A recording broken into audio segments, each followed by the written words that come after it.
여러분 안녕하십니까, 진성호입니다. 저는 어떤 언론 매체도 설사 유튜브 방송이라 하더라도 사실에 기반한 비판을 해야 한다고 생각하는 사람입니다. 그렇지만 요즘 청와대가 보여주고 있는 이 가짜뉴스 소동은 좀 이해하기 힘들 때가 있습니다.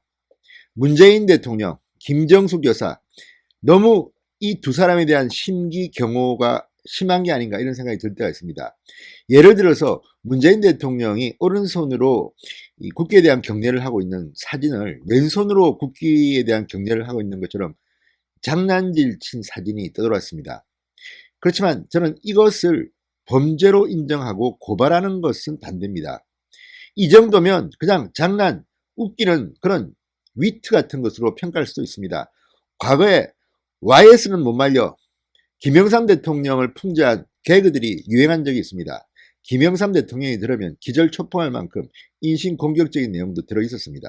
그렇지만 그때 김영삼 청와대가 이런 사람들을 고발했다는 말을 들어보지는 못했습니다. 그런데 지금 청와대는 문재인 대통령, 김정숙 여사만 나오면 지나치게 호들갑을 떨고 있다는 생각을 지우기가 힘듭니다. 그런데 묘하게도 조선일보와 중앙일보의 칼럼이 비슷한 시기에 이 같은 청와대의 처신을 아주 날카롭게 비판하는 그런 글을 실었습니다. 자, 이 두 개의 칼럼에 대해서 지금 청와대가 상당히 격앙된 것으로 보입니다. 반론을 했는데 상당히 두 신문사를 심하게 이야기하고 있습니다. 청와대는 최고 권력기관입니다. 청와대를 비판하는 언론사에 대해서 이렇게 공격적으로 비판하는 것은 그만큼 자신이 없다는 반증일 수도 있습니다. 좀 더 자중하는 게 좋지 않을까 싶습니다. 진성호의 융단 폭격 시작합니다. 문재인 청와대를 융단 폭격합니다. 방송에 앞서 아직 진성호 방송에 구독자가 아니신 분들은 붉은색 구독 버튼 눌러주십시오. 더 좋은 방송으로 보답하겠습니다. 자, 조선일보의 선임기자, 중앙일보의 논설위원, 각각 청와대와 여당의 코로나19 관련 문재인 대통령 부부 가짜뉴스 법적 대응을 비판하는 그런 칼럼을 썼습니다. 그러자 청와대가 즉각 반론을 제기했습니다. 청와대는 지금껏 허위 주장이나 허위 보도를 해온 매체가 그런 주장을 하니 어처구니가 없다. 찔리는 게 있어서 그런 주장을 하느냐 이렇게 반문했습니다. 상당히 강합니다. 지금껏 허위 주장이나 허위 보도를 해온 매체라고 조선일보와 중앙일보를 찍어 말했다는 겁니다. 미디어 오늘의 보도입니다. 자, 그렇다면 청와대는 언론을 그렇게 생각하고 있단 말입니까? 제가 미디어 담당 기자를 할 때 뉴욕타임스 이런 케이스를 많이 봤는데 미국도 비슷합니다. 언론은 특히 권위지는 백악관을 강하게 비판합니다. 거의 전쟁 일전을 불살 정도입니다. 그래서 미국의 민주주의가 튼튼한지도 모릅니다. 그것이 민주당 정권이든 공화당 정권이든 언론은 비판하기 마련입니다. 그런데 지금 청와대는 허위 주장이나 허위 보도를 해온 매체라고 이야기합니다. 기가 막힙니다. 문재인 대통령이 오른손과 왼손을 맞바꿔 경례한 것처럼 조작한 사진, 이만희 신천지 총회장과 악수한 것처럼 조작한 방송, 유튜브 같은데요.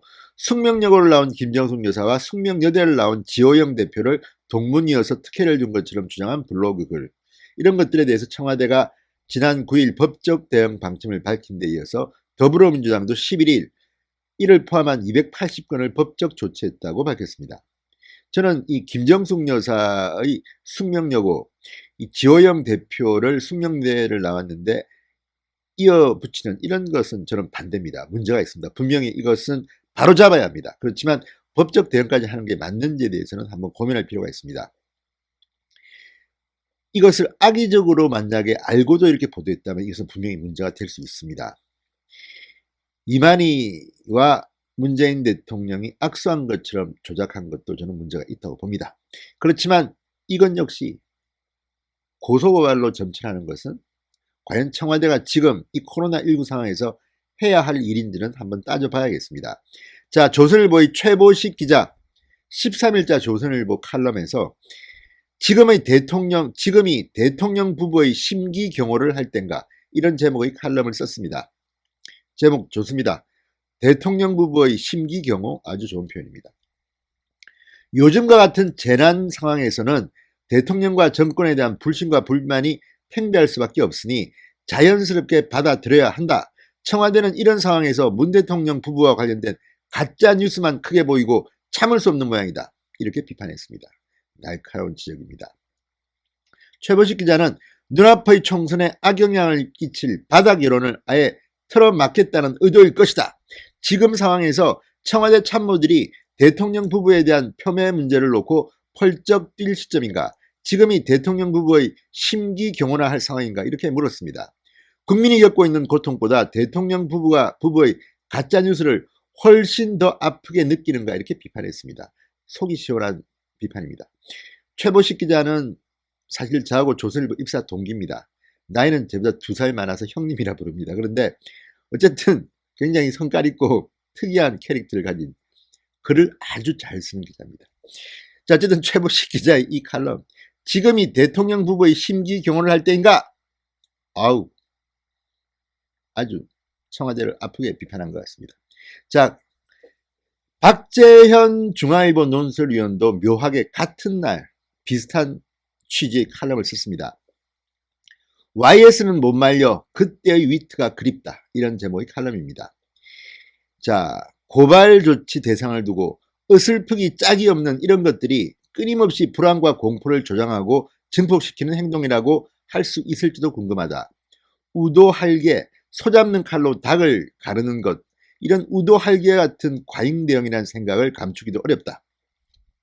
무엇보다 뉴스와 언론이라고 하기도 뭐한 인터넷상의 엉터리 정보 아닌가 이렇게 지적했습니다. 대통령제 국가에서 국정의 수반이 갖는 정치적 사회적 무게와 위상을 고려하면 청와대의 법률적 대응 방침은 사실상 협박으로 들릴 수도 있다. 문 대통령도 세월호 참사 당시 박근혜 대통령 7시간 의혹 고발 때 언론에 재갈을 물리려는 시도라고 하지 않았느냐고 되물었습니다. 박 의원은 이어서 이명박, 박근혜 시절 박근혜, 쥐박이 등의 비하가 있었지만 사회적 불안과 공포가 크지 않았다. 일부는 해악과 위트를 통한 대중들의 카타르시스였을 수도 있다고 평가했습니다. 그러면서 이 박재현 논설위원은 문재인 정부 사람들이 여유와 관용을 잃어간다고 썼습니다. 아픈 지적입니다. 정말 왼손으로서 물론 기분은 나쁘겠지만 이게 무슨 범죄라고 저는 생각하지 않습니다. 이 정도의 위트, 재미로 한번 문재인 대통령을 골려먹은 겁니다. 최고 권력자에 대한 이 정도의 비판도 못한다면 좀 문제 있는 독재국가 비판을 들을 수 있지 않을까요? 그런 생각이 저는 좀 듭니다. 아무튼 저는 가짜뉴스는 반대하는 사람입니다. 분명히 밝힙니다. 자, 청와대 고위 관계자가 13일 미디어오늘과의 통화에서 반론을 폈습니다. 아주 셉니다. 최보식 기자의 주장을 두고 많은 가짜뉴스 퍼뜨리거나 확정되지 않은 사실 허위 보도를 하는 신문에서 그런 주장을 하니 어처구니가 없다. 코로나 가짜뉴스에는 국가적 재난과 같은 기준으로 대응하는 의미다. 이렇게 반박했습니다. 자, 그렇다면 박영선 의원실에서 나온 가짜뉴스, 구로구의 확진자의 동선을 미리 공개했는데 그게 엉터리였습니다. 이런 부분이야말로 범죄 같은 게 아닐까요? 여기에 대해서 청와대는 왜 말이 없습니까? 저는 그것이 궁금합니다. 문재인 대통령의 강요인 장관 의원실에서 나온 가짜뉴스입니다. 이게 더 저는 문제라고 봅니다. 자, 청와대 관계자는 박재현 논설위원 주장에 대해서 대통령이나 정부를 비난하기 위해 일방적인 주장을 한 것일 뿐 합리적이거나 논리적 설명이라 보기 어렵다. 재난 상황에서 가짜뉴스도 다 허용하고 대응하지 말라는 주장은 자신들이 찔리는 게 있어서 아닌지 모르겠다. 이렇게 말했습니다. 위트와 해악으로 볼 수 있지 않느냐는 주장에 대해서 숙명여고와 숙명여대를 혼용해 만들어 퍼뜨리는 것이 위트는 아니다. 이를 위트라고 주장하는 것은 일반의 상식과 너무 다르다고 반박했습니다.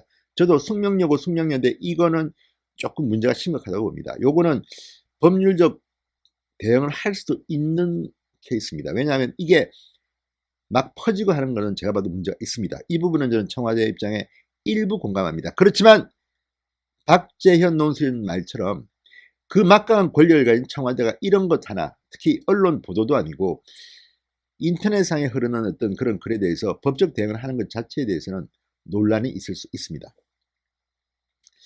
자, 청와대는 어쨌든 상당히 격앙된 것 같습니다.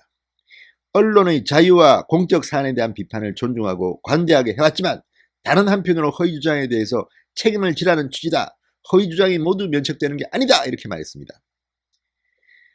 자, 박광원 더불어민주당 최고위원은 지난 11일 최고위원회 회의에서 코로나 허위 조작 정보 183건을 경찰에 고발하고 97건을 방통심의위원회에 심의 요청했다고 밝혔습니다.